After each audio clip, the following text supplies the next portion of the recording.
The purpose of the platform is to present the work of selected authors in as many countries as possible, and by doing so to establish new contacts and forms of cooperation with the selected authors and between organizations members of the platform. From 2020 call for ideas, we selected Amygdala, a cultural association and artistic collective based in Modena, Italy, for the Urban Talk number 5.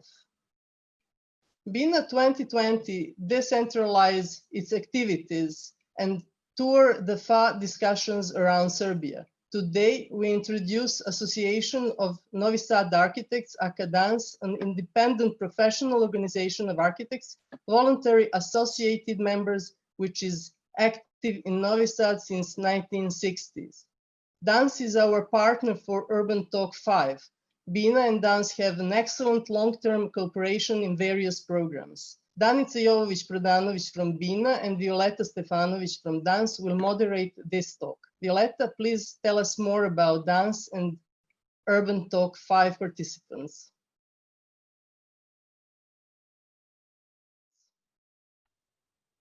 Thank you very much. So I am Violeta Stefanović, and today I am representing DANS, or the Association of Novi Sad Architects.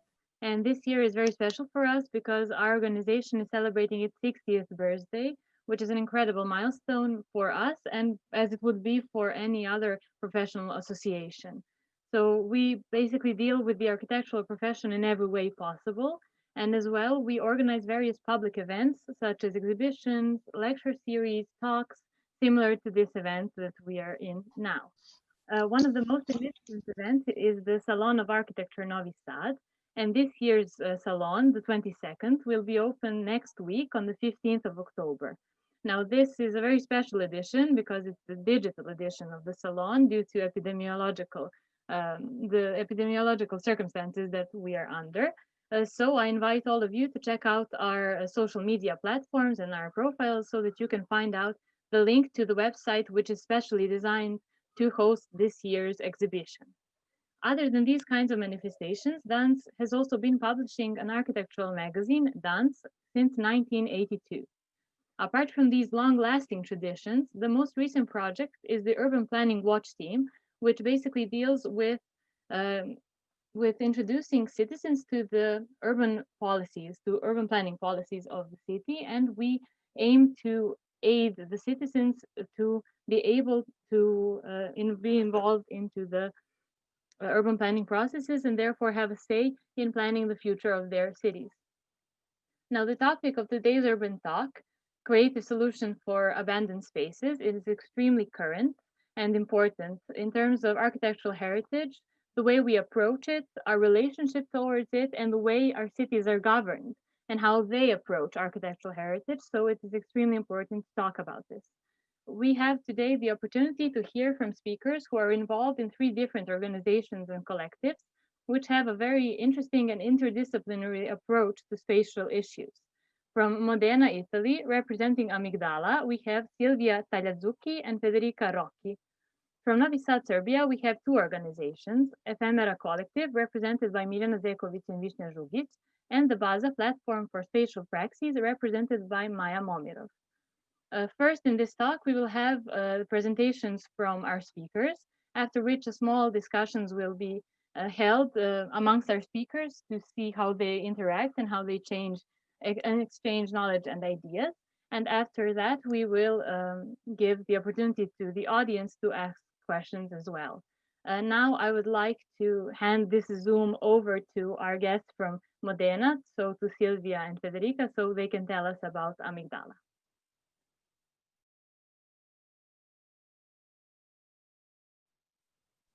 Yes. Hi. Thank you so much, Violetta. And hi, everybody. And yes, I'm Silvia Tagliazzucchi. And can you say something? Or and I'm Federica. Hello. Hi. So I could share our presentation and we could start, of course. So, okay, you could see it. Perfect. Yes. Perfect. Okay. Yes, I'm Silvia Tagliazzucchi, and there is also my colleague Federica Rocchi. And today we presenting our work about the methodology to convert this mixed building to open space and how we convert it in a strategical action to improve the urban transformation. In particular, one project, our project, Modena Ovest Pavilion. So the first things that is Amygdala is an association founded in 2005 and it consists in a multidisciplinary group of professionals in the field of contemporary theater, music, visual art, urban recovery, and social innovation. The aim of the association is to develop the relation between artistic action and the urban transformation. Our main project is Periferico Festival, the experimental part and the art of our experimentation. Periferico is a recognized Italian performing art festival that moved from the idea to bring a site-specific art project in suburb area with a particular interest in those neighborhoods that are in process of urban and social changes. Our methodology consists in 5 steps: map, reopen, create, creating involvement, and image. The first step is map. So Amygdala studied the context, interview inhabitants, different sector of public administration, urban planner and architect, association, and all people which are in relation with the selected area. Its analysis of the space and the architectural characteristic as well of the permit as we required. In it map concretely the space and to understand the real dimension. Amygdala and all people involved take care of the activity necessary to make the place inhabitable, from the cleaning to the reorganization and to understanding the dynamics who can be used the space, thanks to work of the member of our association and also to the enthusiasm of the many citizens involved during the process. Referring to the characteristic of the space selected, the working team jointly defined the dramaturgy of the intervention by interplaying with the limits of the potential of the space. The direct participation of part of the audience, citizens, inhabitants, and people who are concretely related to the space is an essential component of our organization. And from that, all the people who are involved in the project are a part of the creation of new idea and new image of the space to develop a collective intelligence. Aveslab was the location of our festival in the 2016 and actually is our headquarters. Aveslab was a project created by the public administration in Modena in 2015 to insert a new point of predilection for the district within the area of the artisan village in the west of Modena, a historical neighborhood founded in 1953 as a new idea to productive area. Thanks to our festival and our experience, Amygdala decided to manage Overslab and to continue the research started with the festival by creating a multicultural center with the aim of activating a urban regeneration process in the area that actually more or less had 70% of dismissed building. From the 2016, where the location of the festival was Overstab building, during this year the festival works in other spaces of the area and to create new connection and new point of view. We work in different dramaturgy of the space from with different artistic work and different contexts from workshop, dismissed building, street, public space, and at the other hand in private courtyard of the neighborhood. From our methodology, I'm actually we're presenting a particular case study, the last project where we are starting, Modena Ovest Pavilion. The acronym is MOP, is a temporary gallery in a dismissed building. It is a temporary reuse prototyping project. It will last 1 year. The project is supported by the Cultural Ministry from a specific call about urban recovery. And the aim of the project is convert a private problem in a public opportunity. MOP is on the main street of the neighborhood of the artisan village. It is an important aspect to make more visible the project. Thanks to the morphological aspect of the building, we create 3 different spaces. The courtyard as a public space, the window of the shop in the ground floor as a static manifesto of the project to open and to make more public all the information and the cultural program related. And the apartment, the heart of the project, actually the new temporary gallery, MOP, where we host different artists for 3 months to create their personal point of view about the context and the relation with the inhabitants. From the beginning of the project, we work on the first step, collective cleaning of the space and the 3 sessions of co-design and self-construction workshops. We were involved also the artisan and of the neighborhood, the citizens and the students of the high school Liceo of Modena to think the function to create new furniture for the spaces. Open the project and his spaces in a public event at all the citizens. And in the middle of January, we started the first artistic residence, Nina Fiocco. Nina opened the second phases of the project, the artistic residencies. This part is very important to develop how to use the similar space and to explore different artistic disciplines, visual art, sculpture, and photography. Nina has developed an artistic research on a representation of the artistic in graphic cartoon. The second artist is Carlos Piga. Instead, proposed a workshop with high school students to create candles that synthesize the perception of the place and the archetypical vision of the industrial shed.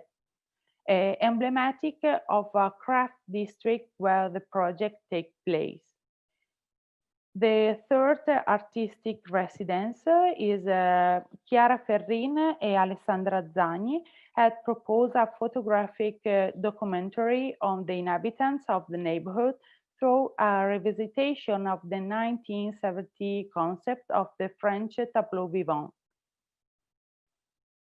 After the artistic residencies, we started a new part, a public discussion to understand the value of the project, the positive and the negative aspect to reflect in a collective intelligence way, and to give the opportunity to open the project as new idea. This reflection has been all the people involved, from the artist to the inhabitants, through the reinterpretation of the words that emerged from the project. And I leave the word to Frederica. Yes, thank you very much, Silvia. She will continue to share the screen and I will talk over over it. So sorry if you see Silvia's picture and not mine. That's why. So after Silvia's introduction about our practice and the description of what we usually, of some cases of what we usually do, I would like to highlight some characteristics of our work that I hope that can be helpful for the sharing of practice of today and the discussion that we will have afterwards. One very important thing for us about what we call temporary reuse is the kind of relationship that we manage and we create with the neighborhood and with its community. We interpret temporary reuse as a social process which is aimed at recreate emotional bonds between places and citizens and generate collective imagination for the future use of abandoned places.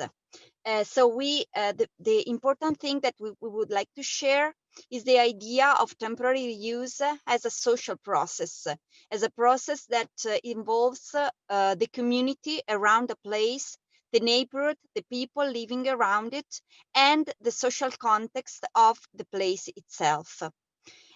So the elements, Silvia, you can go ahead, please. Thank you. And again, one more step. Thank you. Elements to take into considerations in this kind of work are not only the special characteristics and architecture of the place we are working on, and the technical issues also, such as the presence of electricity or the light and things like, and the dimensions, of course, but also we like to look inside the history of the place, its memories, its biographies, its genius loci, as we say, the landscape, and, as I said, the social context and the cultural heritage that is around the place where we live. One more step again, Silvia, thank you. Is this kind of work is what we call site-specific intervention or site-oriented. Site-specific is, as you know, is a very well used way of working in the artistic practice mainly, but also a temporary use is for us a site-specific intervention. When we talk about site, we should take into consideration a lot of things. As I said, not only the physical place, but site. We try to interpret site as an ecosystem and a cultural process that characterize a specific place with specific characteristics. One step again, Silvia, thank you. We try to summarize 3 coordinates that we see that we read in our method, in our working method of temporary use and community activation. And I try to summarize these characteristics. Of course, it's a very synthetic way of reading our processes, but I think it can be useful to understand some of the highlights that we can share. First, they also tried to describe these coordinates with a sort of a brainstorming of words. So let's go through the first one, which we call the nomadic and temporary dimension. Working on a temporary use of dismissed buildings means to be nomadic and to go through different places and to have a temporary view of that kind of use. Mainly the temporary use happens during a change between a way of using a place and another way of using it. In between, we have the temporary use. So a kind of nomadic vocation has to be taken into consideration, which also gives the possibility of experimentation, of trying different ways, which is not probably the definitive way of using a place, but it's possible to make some trial and error. Let's say this is also another coordinate for that we also use is trying to see ourselves as part of the community, but also as outside of the community. It's something similar of what an anthropologist would work with, and also using the idea of proximity and this sort of passion we have for orality. Collecting histories, for example, collective biographies, collective voices is one of the work that we do the most when we have a temporary use. And it has to do with what I said before, recreating emotional links, emotional bonds between a place, a dismissed place, and its community, the neighborhood around it, the people that lived there or have worked there. For example, one of the things we do the most is trying to get in contact with people who have worked in a place or lived in a place, and listen to their histories about that place. This has to do with the idea of creating and collecting a legacy around a dismissed building, which also can give a new life to the place itself. The last coordinate that I would like to talk about is this idea of working on different dimensions, which is also very important for us.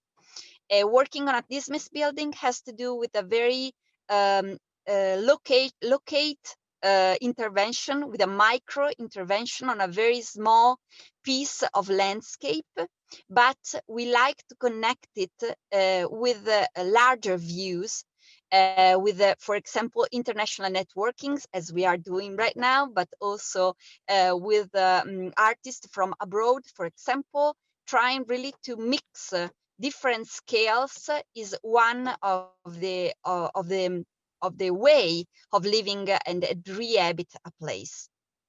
This has to do also with the possibility of replicating interventions, of replicating methods of working, and trying to create a method of work that is more and more structured as years go on.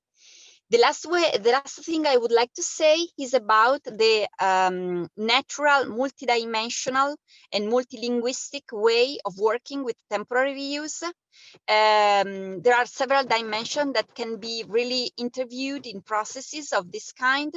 Languages, different artistic languages, performing arts, public art, writing, poetry, music, and so on. Artistic residencies, as Silvia was saying before, is one of our main means of working with a building when we have to reactivate it, but also lots of other disciplines, such as public history, for example, anthropology, as I said before, urbanism, of course, civic design, architecture, and also different kinds of methodologies, such as co-creation, participation, and also the economical part of looking at an economical district and trying to understand what are the needs and the desire of the place itself.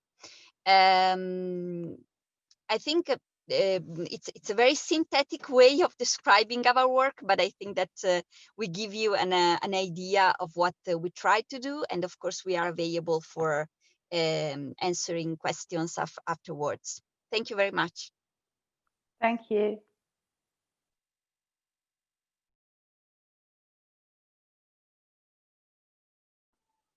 Thank you, Silvia and Federica. It was very interesting to see your work presented in this way, although it is a kind of a strange environment because we're all online, but we're doing the best we can. I would now like to invite Miriam from Ephemera to do the same and present the work of Ephemera Collective.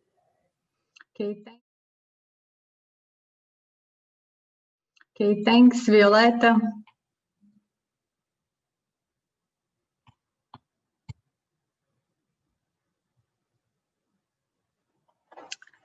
Okay, so good evening from Novi Sad, from Ephemera Collective. It's our great pleasure to be a part of this urban talk among our friends and colleagues who share similar interests and are willing in a time like this to continue with questioning and re-questioning of the possibilities for the alternative lives of abandoned places, which are our passion. We would like to thank Bina and Dans for organizing this and inviting us as guest speakers in this panel. And of course, many thanks to Božidarac for making this happen in a digital world. So Ephemeral Collective, or simply Ephemera, is what we like to emphasize, a creative collective based in Novi Sad with a significant international experience. Besides Vishnya and me presenting here tonight, Ephemera's third currently active member is Bojan Stojkovic. Yet we feel that this membership is quite larger, since we have a huge family of both national and international participants and co-authors in our project. And our practice commonly reflects in interdisciplinary site-specific formats. With a continuous practice since 2010, we have officially established Ephemera as an organization in May 2015. As all of the group's founders were architects, our collective became a well-known agent in the field of architecture and its correlating disciplines, culture, and participation. We cherish an interdisciplinary work in all professional domains, with our emphasis on collaborations with performers and performance designers, directors, actors, dancers, dramaturgs, and writers. As our group is specialized in site-specific work, we have successfully led programs, workshops, and other formats resulting in site-responsive spatial installations, site-based performances, and further investigations and upgrades of creative processes related to specific sites. What we like to say is that the main focus of our practice is architecture or space as a protagonist of an event. Basically, we deal with spatial poetics and manifestations of spatial poetics in numerous attempts to not only freeze time in vanishing places, but to temporarily feel them and breathe together with them. We are doing our best to capture those fading spatial poetics and to share with others. What we hope to achieve through these actions is planting a seed of interest in this spatial perspective, which leads us to the topic of our current talk. Rather than offering a solution for revitalization of an abandoned place, we would pose a question. Is there a solution for an abandoned place? Or what we talk about when we talk about these solutions? Speaking exclusively from our perspective, a solution does sound like an end result. And what these marginalized, desolated, abandoned spaces need is not necessarily an end result. In that respect, the idea behind our project is to allow an abandoned place to have an alternative life. And here are some of the projects from our site-specific series. For the purposes of Prague Quadrennial 2019, we have created a 5-day workshop that took place in an abandoned school in Prague 10, Nova Strašnička Škola. We have had collaborators in leading this project. So a dramaturg and 2 directors worked with us, along with 10 participants from different countries.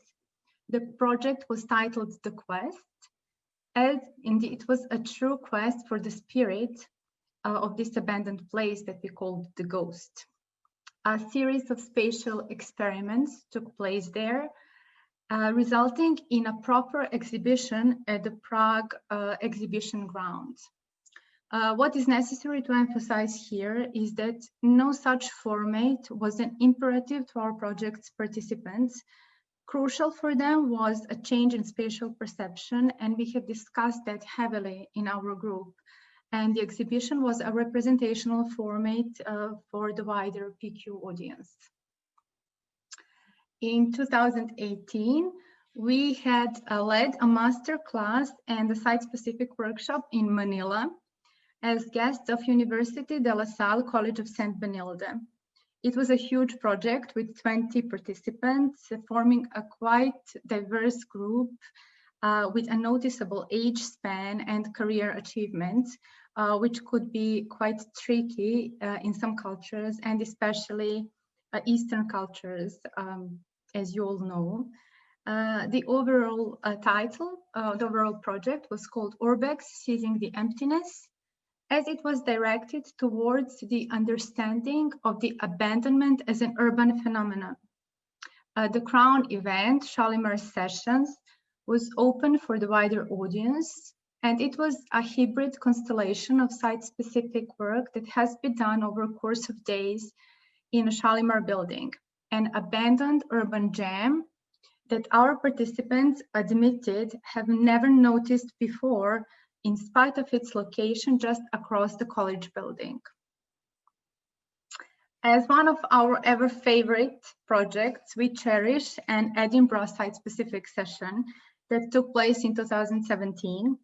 Our hosts were friends from the Envelope Room, and we have done this workshop together with a Scottish famous theatre company, a site-specific theatre company, the Gridiron. Two interrelated workshops were created for the empowerment and reinforcement of the Scottish designers group, as they are commonly working alone and do not have a functional community of designers. The Envelope Room is doing their best to interconnect these creatives through diverse formats. We had a realization of our workshop, Listening to Space, with Ben Harrison and The Water Inside, led by Ephemera, in an old and abandoned space called Dr. Bell's Baths, above an old drained swimming pool in a cold and desolate place. This was a hint of our site-based work. We wanted to give the audience a glimpse into what are our intentions and how these processes look like. And what we have packed for you further on is a complex project realized in Novi Sad, Serbia, through which we have planned and tried to find a solution for an abandoned place. We have managed to fail in that attempt, and this is why our doubts and our story about the impossibilities of solving the urban abandonment cases with success. So I will take it from here. Hello everyone, my name is Vishnja Žugić, and I will show you this project in more details. At first, I'd like to note that this was a trilogy, where the first two parts were done within the official architecture study program at the University of Novi Sad, where we teach. And then in the third year, the project somehow grew out of this framework and became more of a participatory project done with citizens of Novi Sad. So the trilogy deals with the Pastors Institute in Novi Sad, and it is called the Pastor Trilogy. It became actually a main trigger for setting up an initiative to convert a medical institution into a cultural institution, or to be more precise, into a museum of medicine. It all started in 2015, when we, as the course of ephemeral architecture, got a chance to participate in the local night of museums. The institute at the time had in its property a central building, which is still working normally, and besides the building, a mysterious family house right next to it, which was completely abandoned and severely damaged when we encountered it for the first time. We learned that this little house belongs to Dr. Adolf Hempt, the founder of Pastors Institute in Novi Sad, who was also the person responsible for stabilizing Pastor's vaccine. This means that thanks to this man, we no longer have rabies as a deadly disease in Europe. And at the time, this story was completely unknown to citizens of Novi Sad. So in 2015, the aim behind this project that we called Adolf was to promote the idea of a possible museum of Dr. Hempt. We did this through a set of site-specific spatial installations that we realized inside the abandoned house. And this installation embodied the complex narratives related to this space.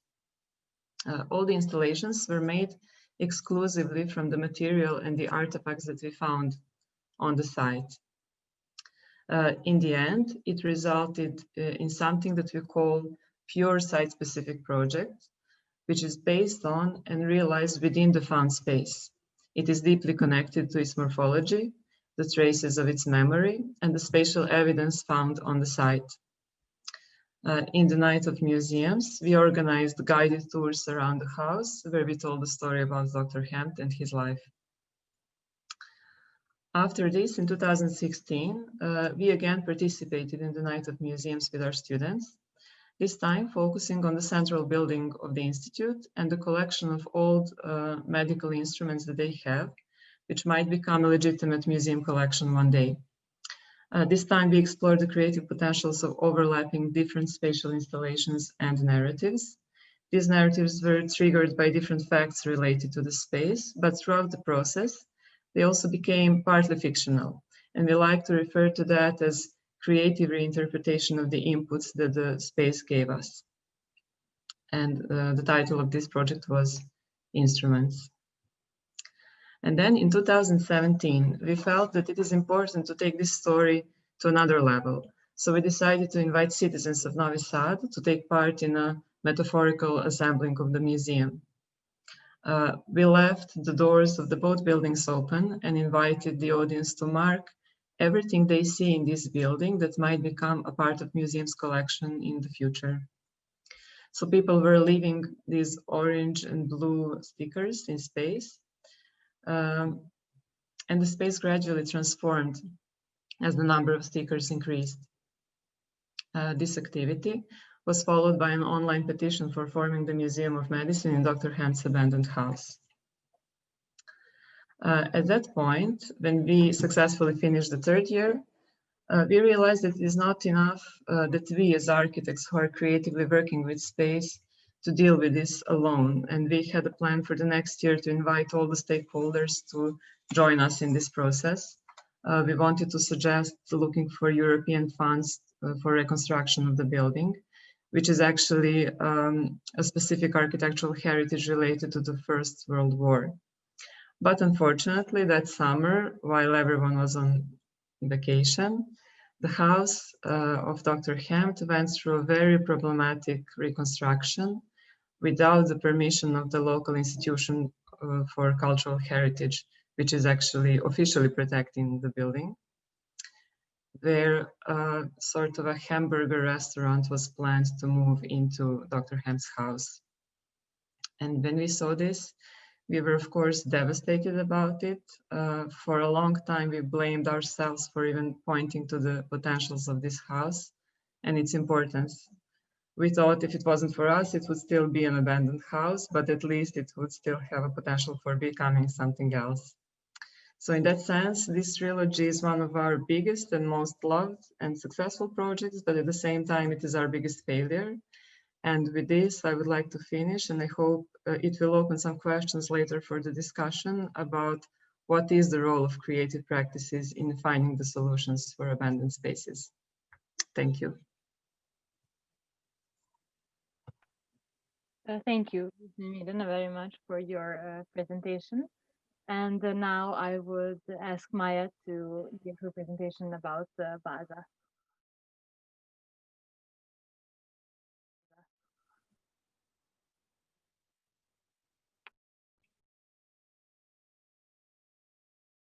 Hello, everyone. Thank you, Violetta, and thank you, Bina, for organizing this event. It's a pleasure to be here. My name is Maya Momirov, and I will now briefly introduce you to an organization called BAZA. BAZA is a spatial praxis platform that was founded last year by 6 architects, and 3 of which you can see here tonight, Miljana, Vishna, and myself, together with our very close colleagues and friends, Dragana Slobodan and Bojan. After years and years of working together on different projects and collaborating through different organizations like Associations Novi Sad Architects and Ephemera, an institution such as University of Novi Sad, where we all teach. So we decided to found this platform that will be active in visual and spatial ways of making opportunity to for a better conversation, interaction between Novi Sad, the city we are based in, and its citizens. It sounds simple enough, but we truly believe it's a very important issue. So we are active locally in the Novi Sad, but we are obviously using experiences and knowledge that are gathered globally by ourselves and the people we collaborate with. So the main way we started to, because it's a very new organization, the main way we started to our activity is through opening to public spaces of the city that are invisible.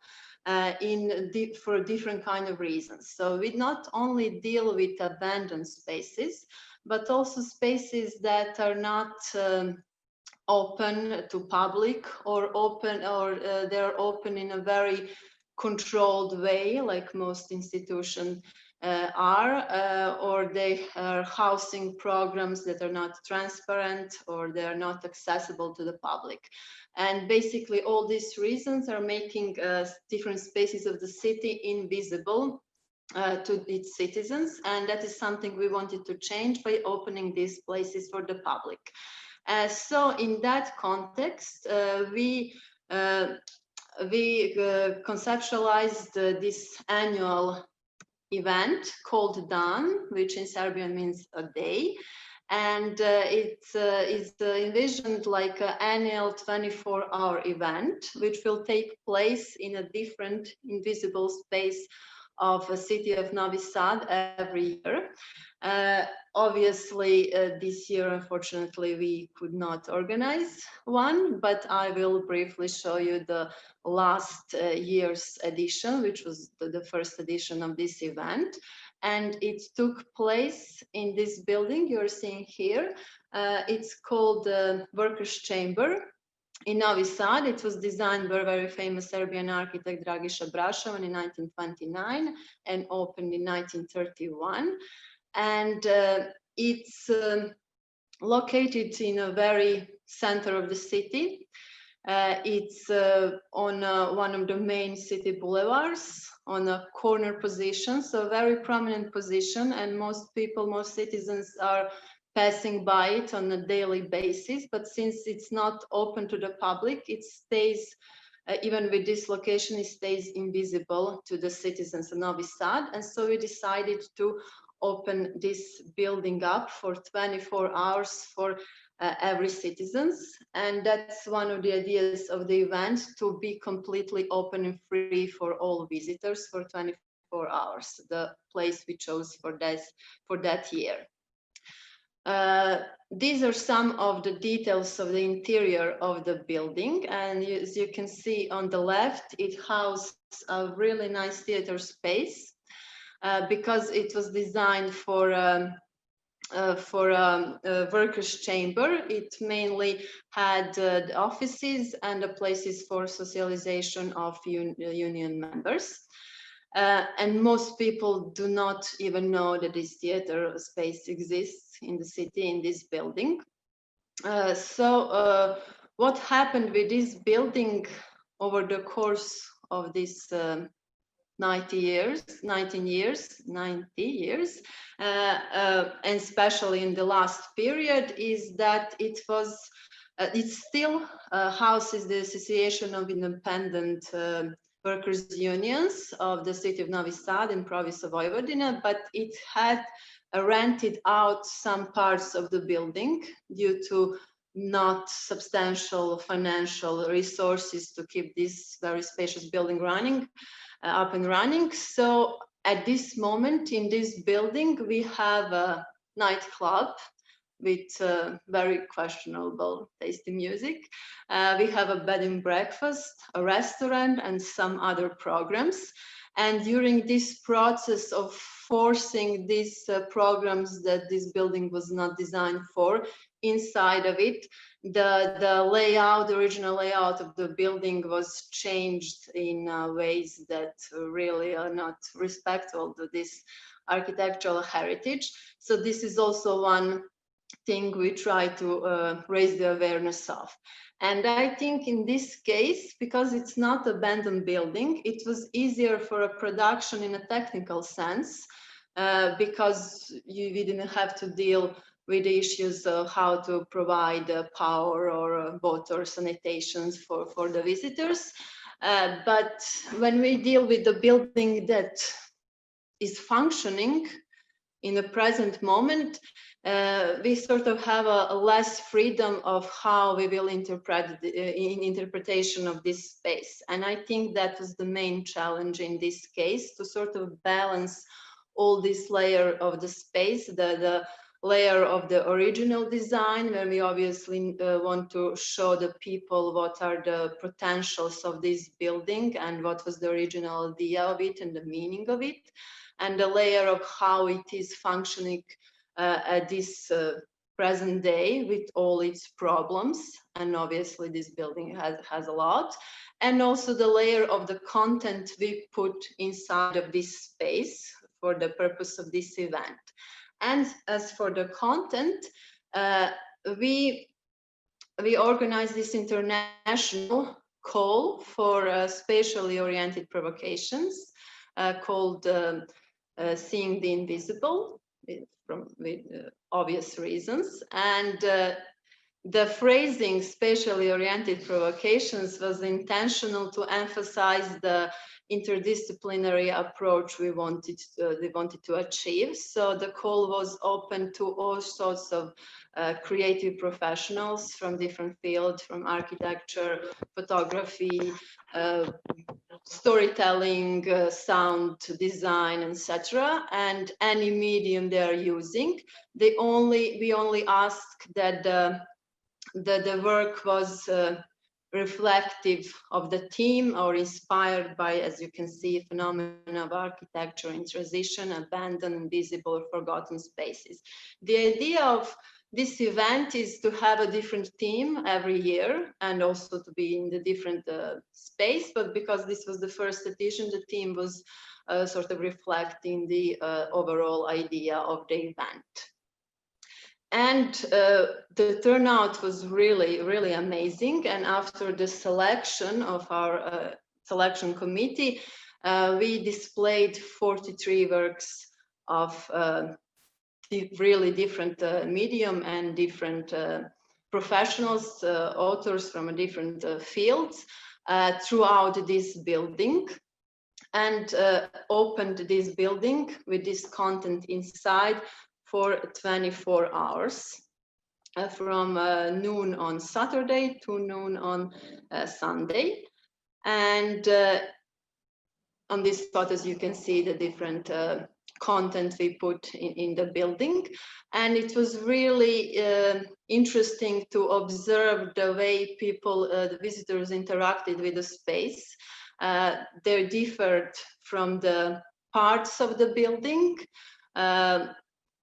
Sort of this staircase you see here became a central point of interaction. Everybody would just hang out on this stairs talking, or maybe some people were quietly sitting in a theater room looking at videos for an hour.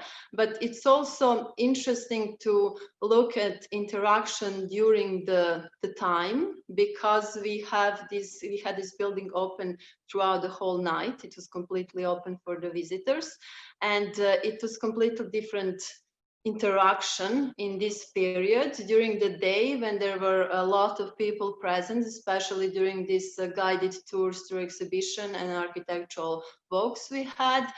People were inside a bigger group, and they were sort of trying to gather as much information as they could, and to have this overall comprehensive image of the space with all the content inside. But during the night and some early morning hours, when there were just a few people inside, I think they had this more intensive relationship, even emotional interaction with the space, because they were during the night alone. In some places they are usually completely closed and visible to them, and they, I think, felt more relaxed, and they were more focused on details and staying longer in some specific areas, interacting with, for example, this installation you can see on the left, where you can unzip it and go inside. So I think they actually felt sort of at home, and then I think that's very important, because when people sort of feel that they are that they're owning this place, they tend to obviously to care more about it, something that they consider that is there.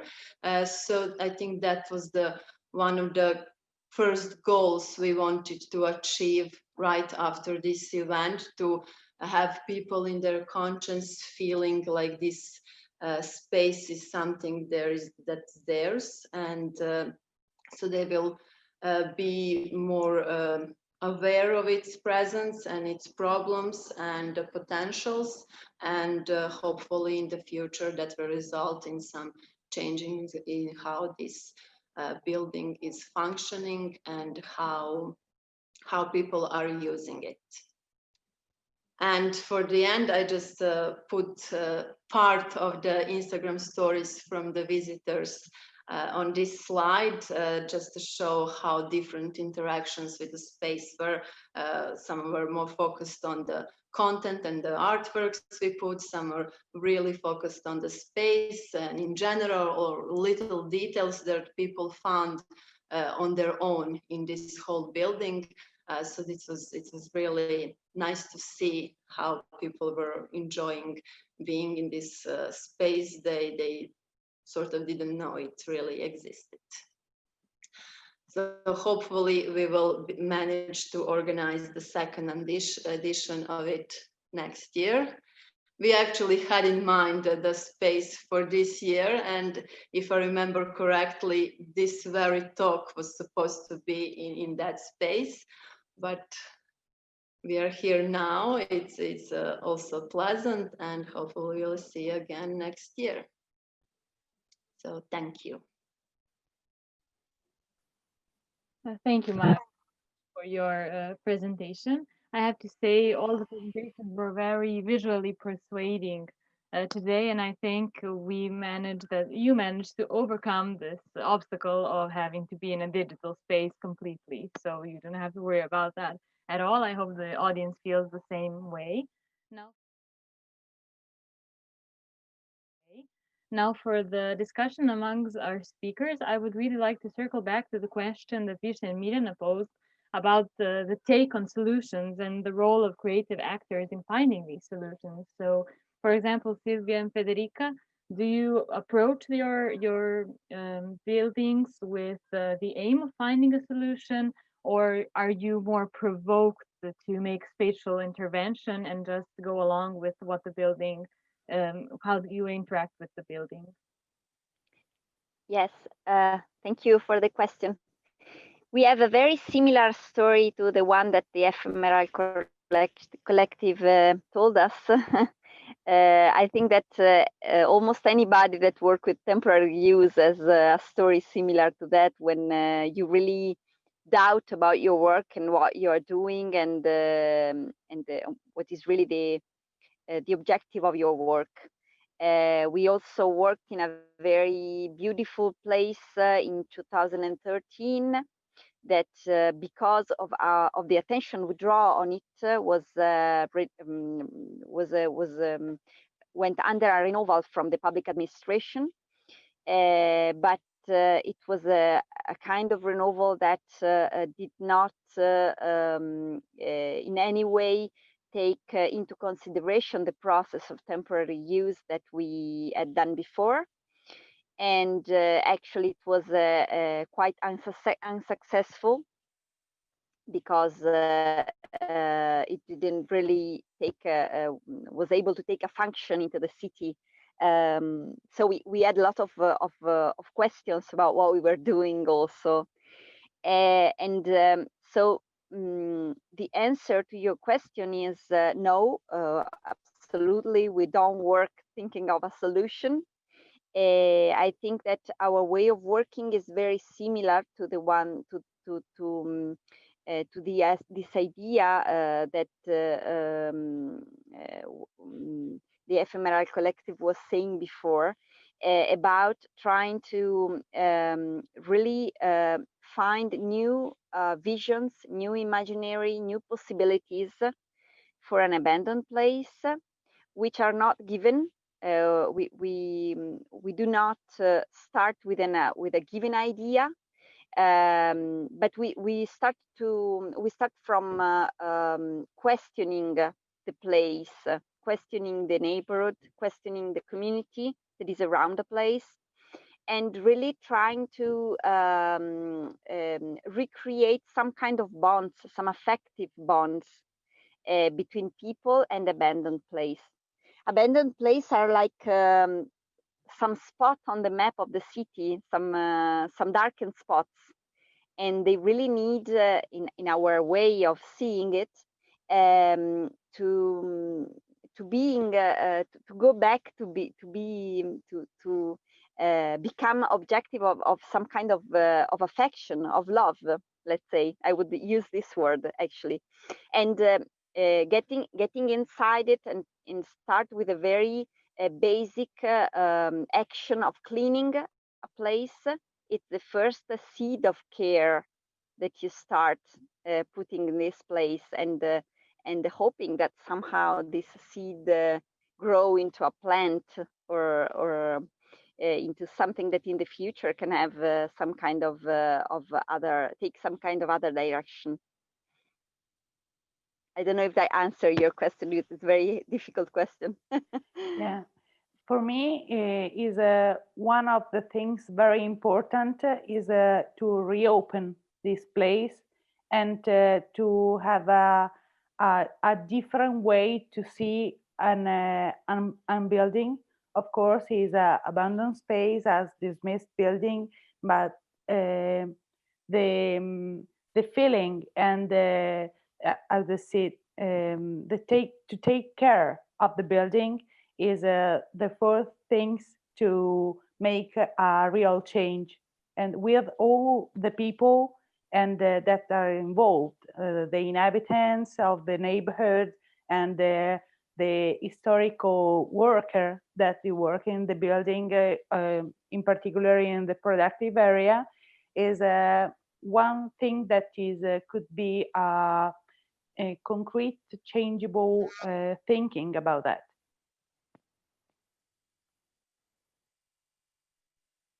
Thank you. Yes, it was a difficult question, of course, because everything is complex about site-specific and relationships to abandoned spaces and buildings. Everything is very personal. On the other hand, it's very sensitive and it has to be complex. But I think all three organizations and have practices that are very similar in the way you approach with such care, and you invest so much in your projects, yourself emotionally, and then it all ends up to whether people will react the way you hoped, or if they don't, it's still very interesting for you, and it's also a very good scenario actually. So I would like for you to maybe talk amongst each other if you have questions about each other's works, because I think you're very, very on the similar wavelengths, and I think it will be very interesting for us to see how you share your experiences.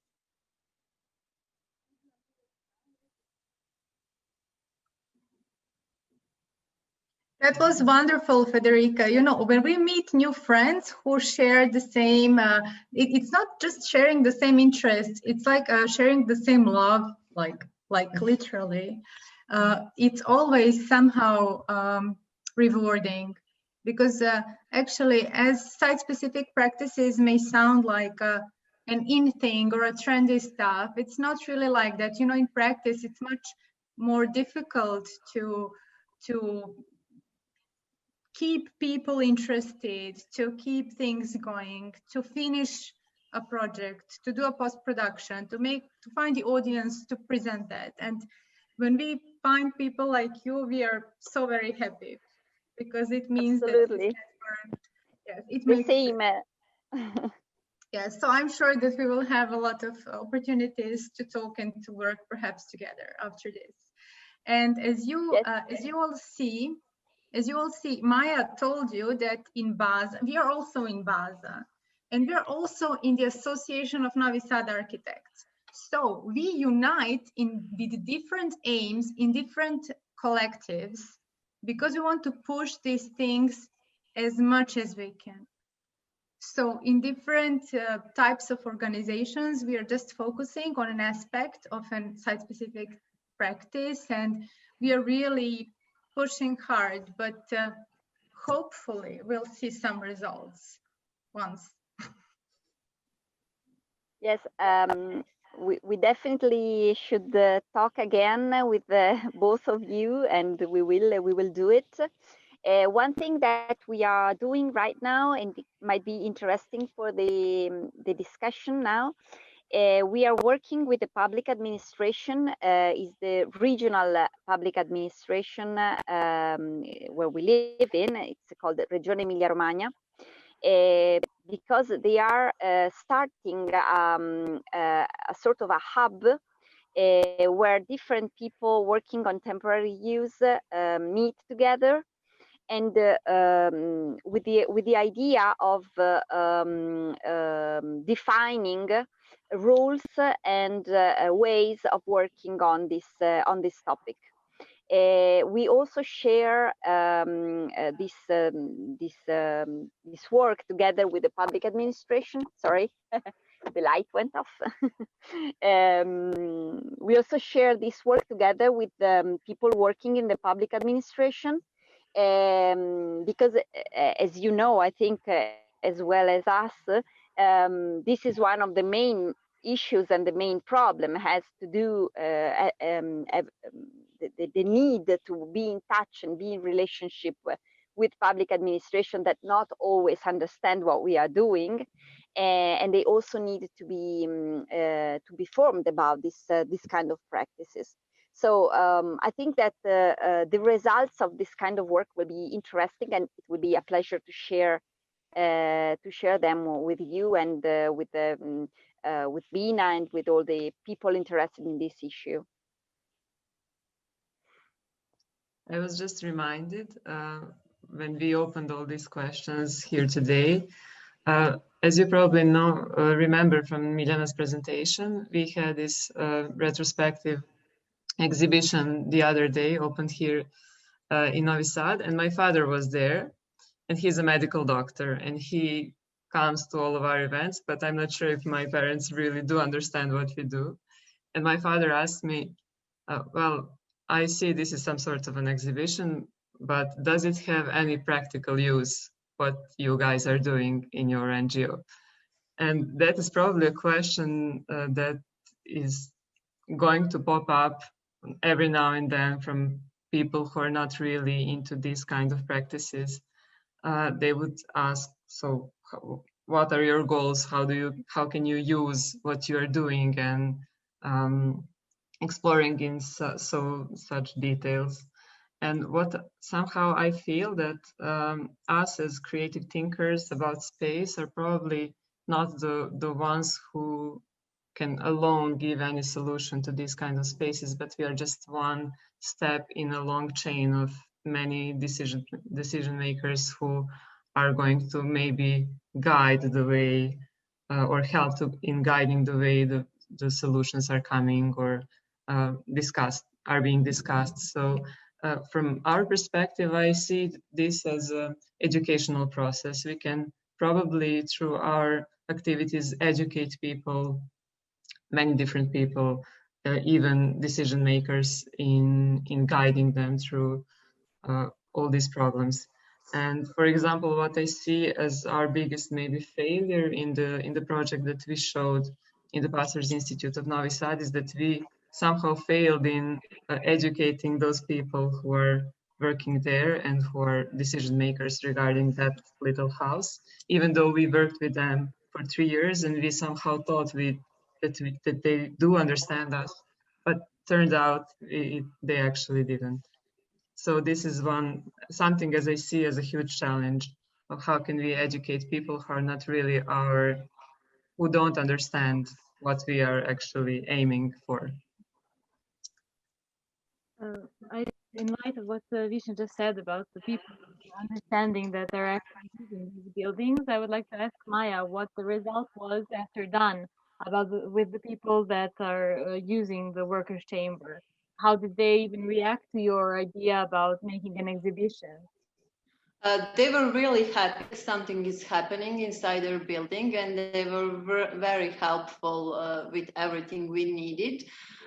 Because it happened just last year, and this year is not ordinary one. I can't really say that something changed since then.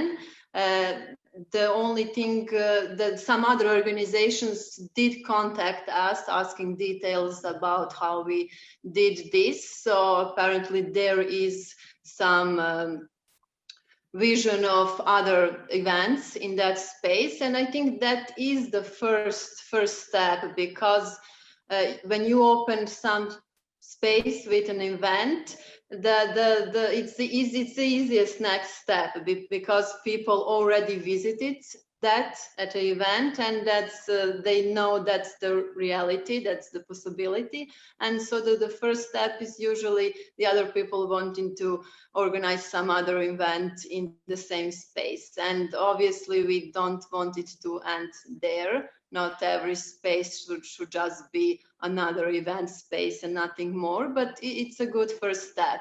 And I can mention the other project we did with inside the Association of Novi Sad Architects concerning the train station in Novi Sad, because that happened a couple of years ago, so many other things happened since then.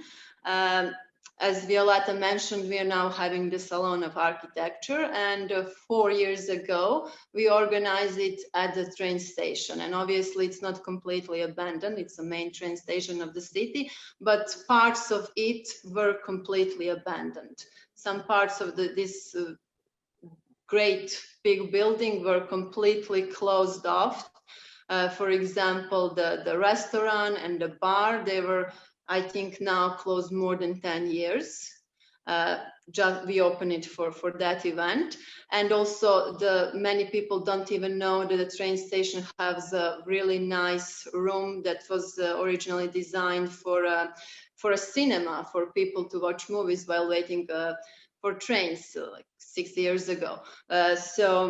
What happened after this event, when we show people that this place can be used for other purposes, actually, yes, the other organizations made events there, but we also, because we also teach at the university, we organized the whole master course there with a team of not just reconstruction and revitalization, but also reprogramming of this building of train station. And the students spent a couple of months there working at the site. And after that, we also have the exhibition and this kind of a talk. Then we did a little bit of this idea project, the design idea for how to reprogram and revitalize this building. That was like the third step. And the final step that happened is that the National Institute of Transformation actually asked us for a meeting concerning this building. And we were really happy with that, thinking that something is actually going to change. And we only had 2 meetings that were enough to see that we are not seeing this building in the same way, because for them, this was just one building in this whole national project of just like reconstructing these train station buildings along this railroad. And this was just one of these buildings, even though it's the biggest and the most prominent, but it was one of them. And they were not interested in solution of reprogramming that will prove efficient throughout the longer period of time, bringing people in the building and then becoming it a self-efficient building. They were just interested in a sort of just changing the doors and the sunglasses and new ways of checking the tickets, the more contemporary way. And that was the end of their, let's call it a vision. So we did not make any improvement in that field. So it happened, a couple of steps did happen, but as you all said before, this part when you're talking with stakeholders and institution is really the hardest part, because the part where you have to educate them from your point of view, it's rarely happening. Yes, this is like what Vishnu said about them being sorry for ever mentioning this building, the Pastor's house, and I can see that here as well, because then you were excited because something will change, but then they got it all wrong, of course. So that's, I think it's always a two-sided coin with all of these projects and all of these events, because you are shedding light on something, and it's very, very important for the people who are witnessing this to have the same open mind. So definitely it's education, which is the key to kind of solving these issues in a better way, if solving is necessary, of course. And I think this talk is an example of this kind of education and the sharing of ideas related to spaces. So I thank all of you for this interesting input. I think it's time for the audience to be able to ask questions. So I would just ask the team from BINA to assist me in this area. So hello everybody. I would just like to ask you guys another kind of question. Is you are all more or less in the same field, doing the similar projects, and probably you have an insight into what's happening around Europe, let's say, or in Manila, or around the world. So are there a kind of successful projects that you have witnessed or that you know that started this way, bottom up, with a lot of experiments, a lot of site-specific works, but as architects, we are always interested in the final product. So do you know any building or environment that was in a way saved or preserved or capture another new life after these kind of interventions? And are there any decision makers who are sensitive to this kind of projects, so that they really accept these proposals? Well, we could start. Well, I must say I personally don't know many examples, but we do know one that comes from Croatia, which is also quite optimistic for us because it is our nearest region. And it is the initiative that was led by a theater group, Bacaci Sjenki, and Boris Bakal, who is a director.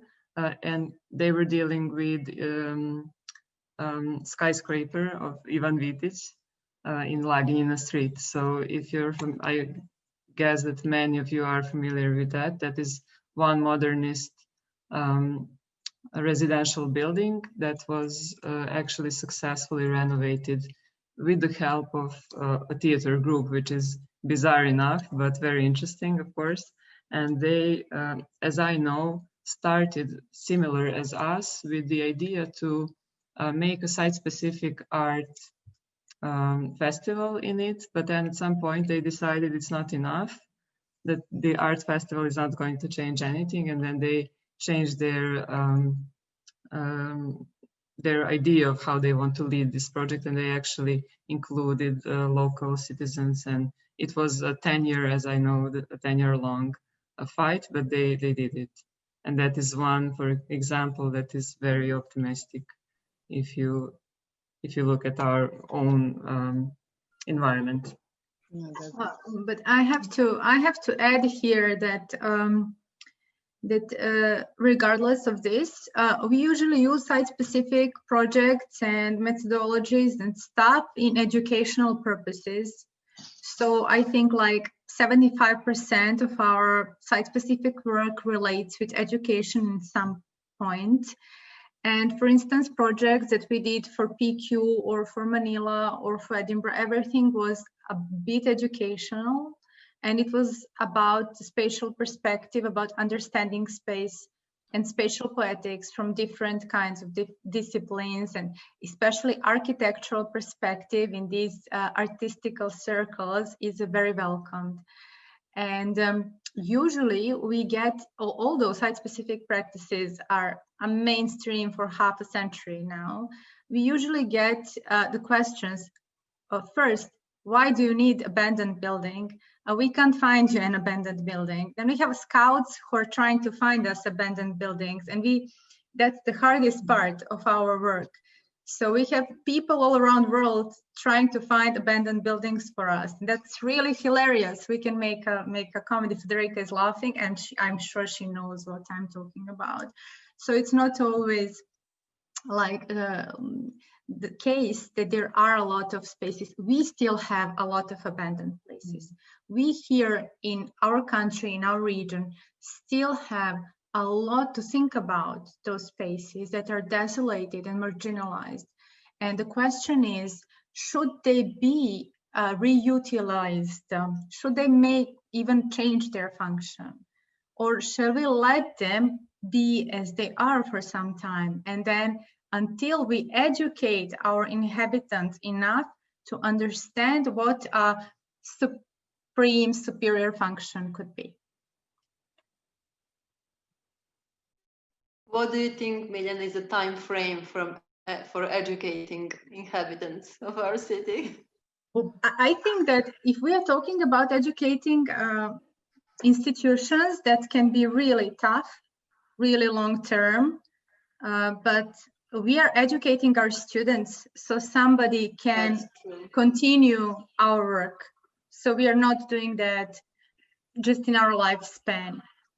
But some of them, and a lot of them, are here with us today, and we say hi to them, yes, because we saw who is here. And we hope that they will continue what we are doing, that they will find enthusiasm and affinity, and that they will understand the higher purpose of these things, and they will continue education, and they will continue to insist until we get the quality first. And do you maybe know some of these projects you did, for example, in Manila, or I can't remember wherever this swimming pool. Do you know what are these projects, what kind of life these spaces are living now? Federica and Silvia can also answer regarding their temporary projects. Maybe after a year or two, when you're done with the project, do you know what life these spaces are living at the present day? Well, for example, the Edinburgh swimming pool was actually under reconstruction when we entered it. So they already had some sort of cultural use planned for it. But for example, Manila, we don't know what's happening with that building, but we don't know because we actually didn't do the site-specific project with an aim to open some new development. We just did it as a methodology for understanding creative spatial potentials for a specific group of people who are our participants. But we are, for example, following what is happening with the Clusters Institute in Novi Sad, because that project somehow grew from a simple exploration of spatial poetics into something more, into something that was actually at one point defined as creative activism by somebody else, not us, but somebody who was actually seeing what we did. But we, I must be honest, we never thought of it as an activist project in the first place, but it just became that throughout many years of dealing with that space. So we are, for example, following what's happening with that. And I must say the restaurant did not open officially, even though the reconstruction happened. But there are apparently some problems with opening the restaurant, which are some, I don't know what kind of problems, but there are some, and it is still, so nothing is happening over there. And the physical space is, in a way, you can't really erase and rewind and go back to what happened there. So it still is a big question what's going to happen with this house. So, For what concerns, sorry, sorry. Can I say something? Yeah. So you see your work mostly as a, not mostly, as an artistic and site-specific work, but also educational work. But on the other hand side, I have to say something that is my experience. For quite a period, I was working, and I'm still working in the cultural center, organizing big cultural events and exhibitions. And many times we worked in abandoned buildings, organizing big exhibitions, like very similar to the swimming pool that you showed. We had a swimming pool here in Belgrade. It was a bath named Danube. And we organized several October salons there. And we thought it was abandoned building, former public bath. And we thought that by doing so, by doing these exhibitions, by opening the space, by inviting people into the space, that we'll manage to make more things possible, and that someone will be interested to reconstruct it or to turn it into a culture. And it's a preserved building, I must say so. So after 7 years of doing so, the building is now closed. Nothing is happening there. There were some rumors there Turks are going to make a culture center there, but nothing happened. And I think it's in the worst state than it was before we started to work there in 2004, I think. So after 7 or 8 years, it's closed again. On the other hand side, almost the same thing happened. I mean, it's not happening, but it's an interesting example with the Belgrade City Museum, the former military caserne that is also now under the phase of reconstruction. The project is still in the process of working. But it's funny that, I mean, when you open the building and people start to come in and interventions start to happen, it's always somehow very difficult to go on with it. And even though if after some of the exhibitions or some projects, still it seems that although people are very interested to come in to work there, and then when everything is finished, it's just closed, and nobody's interested to do more. Although it's a really big potential, spatial potential, memory potential. I mean, emotion. It's very emotional, of course. So it's really difficult thing that I mean, it's the very difficult topic that we are dealing with. Either doing small projects or short projects or something longer, but still it seems that. That's why I asked you about your relationship with the decision makers and with the people who can make some decisions. I was maybe even closer to them, but unfortunately we couldn't do anything. They were also Belgrade, the city of Belgrade opened the competition for the new use of this bath.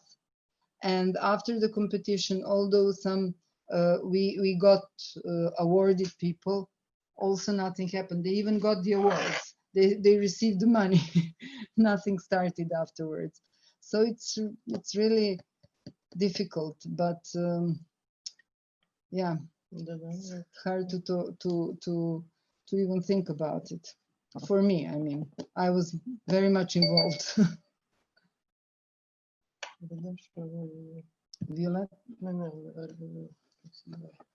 What you say, I think, is unfortunately very common, and it's really very difficult to make things happen.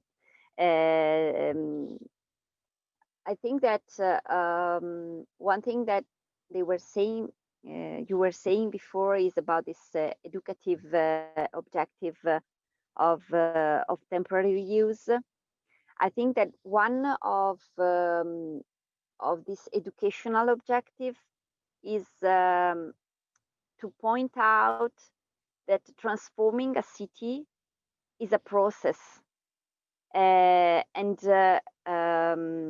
temporary use somehow tries to show that staying into the process has the same importance and the same weight than the physical transformation of a place. We saw sometimes, for example, the example I was talking about before, the failure that we also had on a specific case that we tried. In that case, all the attention was drawn on the physical transformation of the place, and no attention at all was given to the social process of this transformation. So what happens at the end? You find yourself with a place, with a building that is renewed, that can be open, that is all new, that has lots of functions, but actually it's empty because no attention was taken into the process of transforming it in something new. So I think this is for an architect or an urbanist or people who work in this in the field of transforming building, it's quite a big issue. How can we really draw a new vision for a place before we draw the building and the project and the architecture project? We have to face this fact before, not after, I think. Yeah, and one thing, actually, fortunately, we have a great relation with the region of Emilia-Romagna, and for us is a very huge things to have a direct relation about these things with the public administration.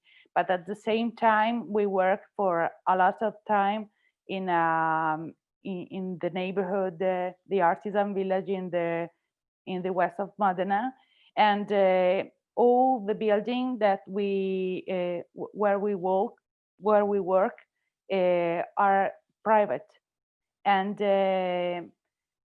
for the educational part of our work is to involve the owner of this building, and with them we work in a very direct condition, and they understand the value of this building, and of course the money is a component of this system, no, of course, but we found people that have a new different way to see this building, and in any case, I don't know, in one case one of the building is a transformer from the owner in a art gallery.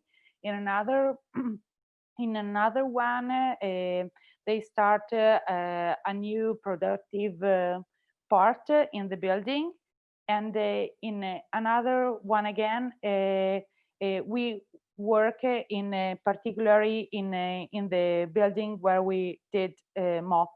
We work together with the owner to make a new project about that, and probably I hope, and we hope, that the public administration understand better the value of this project, and probably in the future we can work at this in the same way with also the public administration, but we know everywhere is difficult. But at the same time, I I believe just the owner that started to think about that and to recognize, sorry, the value about this kind of practice is one seed that we start to feel it. No.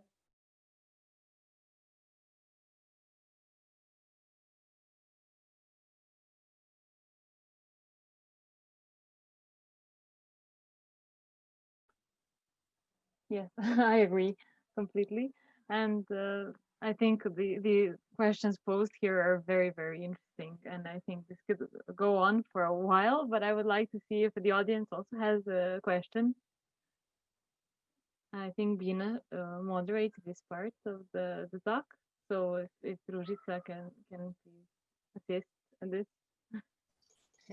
Yes, I would pose one question. Europe has new aims in circular economy 2050.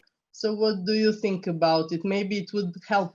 You mean from the ecological point of view? Yes, from the ecological point of view.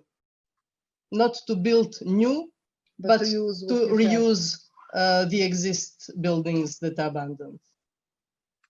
But you know that we don't think that things should stop, that the city should stop transforming and that city should stop being built until everybody is educated. We just think that the problem is the manner in which things are being done. So that's the main problem. And it's not a problem if we agree that the future use of some space should have zero emission, or it should be a hospital, it should be whatever.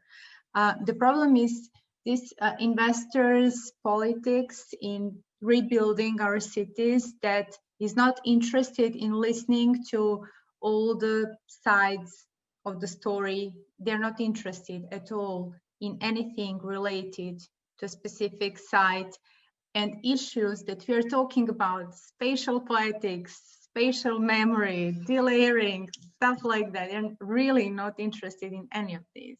You make it shorter. Huh? Lack of emotions.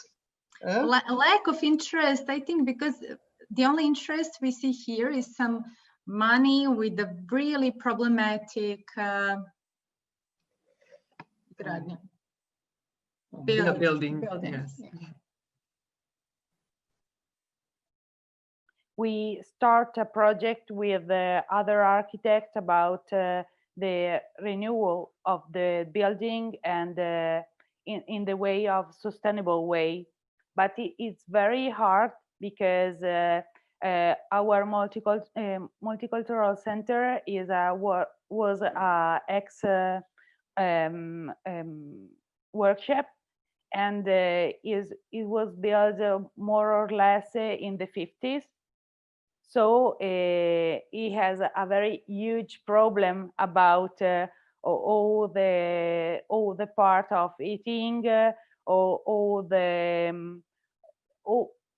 the solution of the sustainability that we could imagine is very difficult for that, and we should need a lot of money to do only a small solution, but and for us it is very difficult to have the chance to imagine it, because it's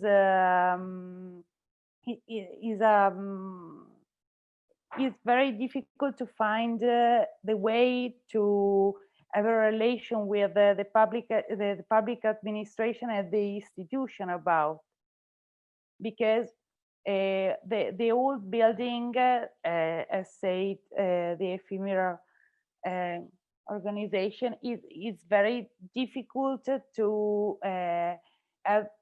understand the value, because you know, it's better to completely destroy one building in this way and not to do a very great project about the possible sustainability resolution about.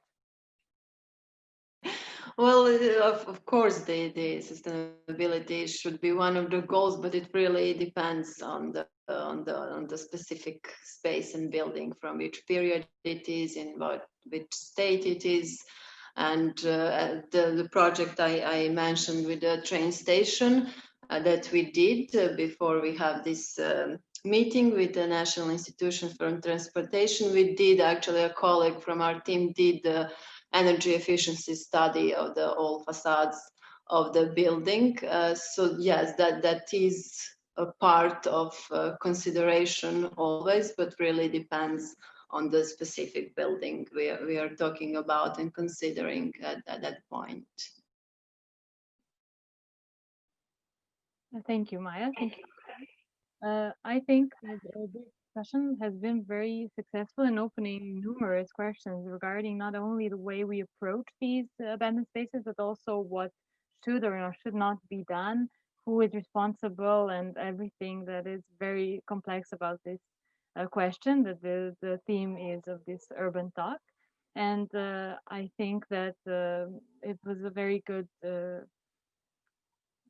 exchange in knowledge and circumstances, as well as experience from different areas, of course. And I think it's personally, I think it's great that we managed to meet in this digital space, and that we managed to make this connection between these three amazing organizations that otherwise would not have maybe met in person, or even digitally. And I really hope to see more collaboration between these organizations in the future, which I think that will be inevitable, considering the way that they all think in a very similar way. I think that together they can make an even bigger impact, not only through the education, of course, but also to see maybe even new ways of establishing communication with spaces.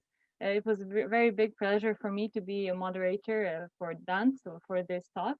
And I really enjoyed to talk to you today and to experience this whole digital format with you. And therefore, I thank you. And now I give the word to Ubina organizers. Thank you, Violetta.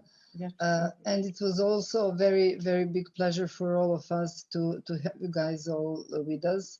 And that in spite the situation that we couldn't meet personally, which was our main idea, and to meet specifically in Novi Sad, and to see some of these buildings, and to be present in one of them.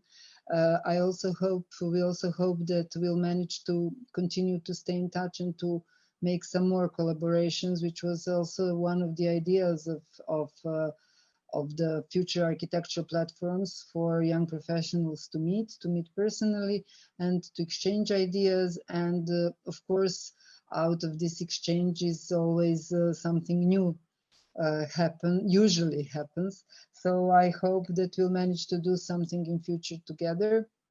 Next year, we plan to continue with the Future Architecture Platform program within Bina Festival.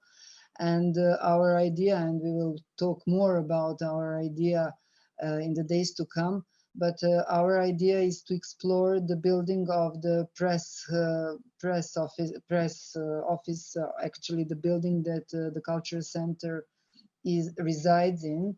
We are residing only in the part of it, but we plan to do really profound exploration and research about this building, which was built like more than 60 years ago now. So hopefully some of you will also take part in that project, which I think will be very, very interesting, hopefully. So I think that we will be really happy to have all of you together with us next year. But before that, I would like to thank you all again, and to thanks Future Architecture Platform and European Creative Europe program that made this urban talk possible, and the whole of our program within this very special issue of Bina Festival this year. So and the platform at all, because as Ruja mentions, the whole of our program this year is completely changed.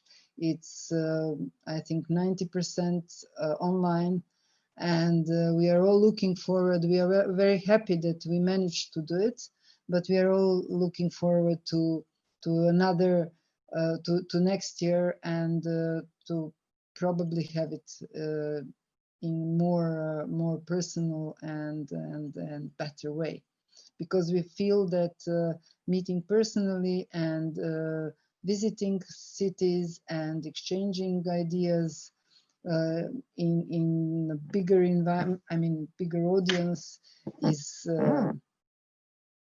more emotional, maybe not better, but more emotional, definitely. So thank you again, and I hope that we'll see each other soon somewhere. Bye. Bye. Ciao.